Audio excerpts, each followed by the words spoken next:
आज बात करते हैं एक ऐसी कहानी की जो शुरू तो हुई उत्तराखंड के एक छोटे से शहर में, लेकिन देखते देखते पूरे देश में चर्चा का विषय बन गई। ये कहानी है एक ऐसे इंसान की जिसके दो नाम थे और एक ऐसे जुमले की जिसने सब कुछ बदल कर रख दिया। जरा सोचिए, एक तनाव भरे माहौल में भीड़ के सामने कोई ये क्यों कहेगा, मेरा नाम मोहम्मद दीपक है। ये सिर्फ एक वाक्य नहीं था, ये अपने आप में एक स्टेटमेंट था और इसके पीछे एक बहुत ही असाधारण कहानी छिपी है। तो चलिए इस कहानी की परतों को खोलते हैं और इस सवाल का जवाब ढूंढते हैं। आखिर वो क्या हालात थे जिन्होंने इस एक वाक्य को इतना पावरफुल बना दिया कि इसकी गूंज पूरे देश में सुनाई दी। इस पूरी कहानी की जड़ में है एक नाम को लेकर हुआ विवाद।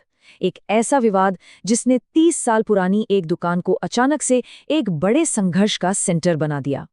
बात है 26 जनवरी 2026 की और जगह थी उत्तराखंड का कोटद्वार शहर।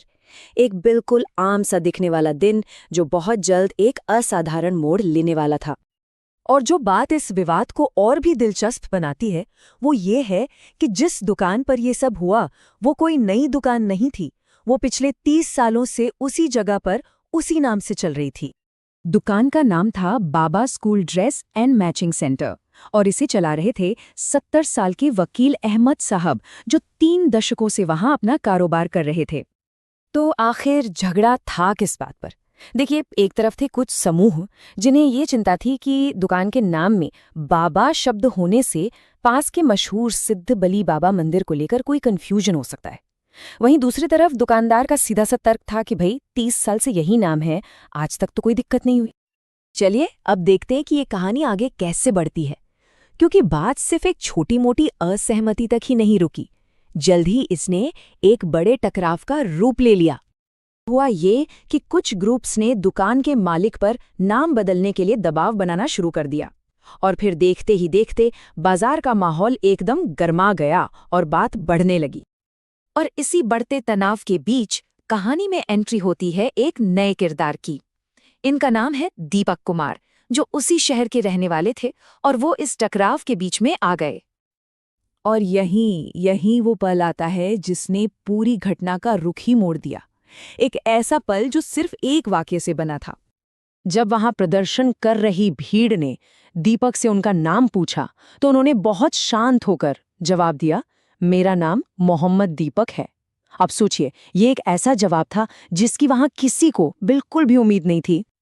ये कोई धर्म बदलने जैसा एक्ट नहीं था, बल्कि ये एक बहुत ही पावरफुल मैसेज था।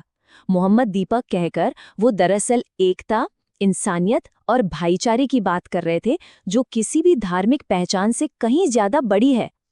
और आज के जमाने में जब ऐसा कुछ होता है तो क्या होता है?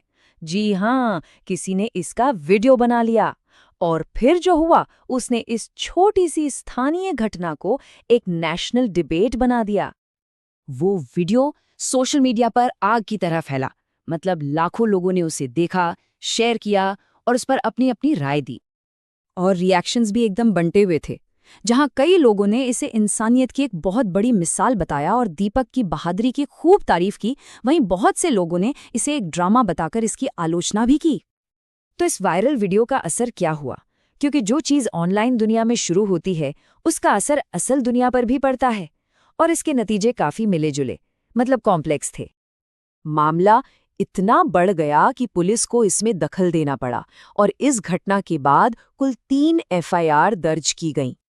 और यहाँ कहानी में एक और ट्विस्ट है।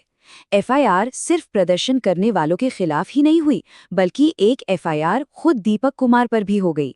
मतलब सोचिए, जिस आदमी ने शांति की बात की उसी पर केस हो गया।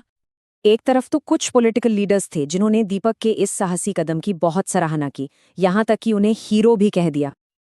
और वहीं दूसरी तरफ कुछ ग्रुप्स उनसे इतने नाराज हुए कि उनके घर के बाहर ही प्रदर्शन करने लगे। मतलब उन्हें एक ही वक्त में तारीफ भी मिली और विरोध का सामना भी करना पड़ा। लेकिन इस पूरे शोर शराबे के बीच खुद दीपक कुमार क्या कहना चाहते थे, उनका असली मकसद क्या था? चलिए उन्हीं की बात समझते हैं। दीपक ने ये साफ साफ कहा कि उनका मकसद किसी भी धर्म को अपनाना या किसी का अपमान करना नहीं था। उनका मैसेज बहुत सीधा और सिंपल था। हम सब पहले इंसान हैं, फिर धर्म के नाम पर कोई भेद नहीं होना चाहिए।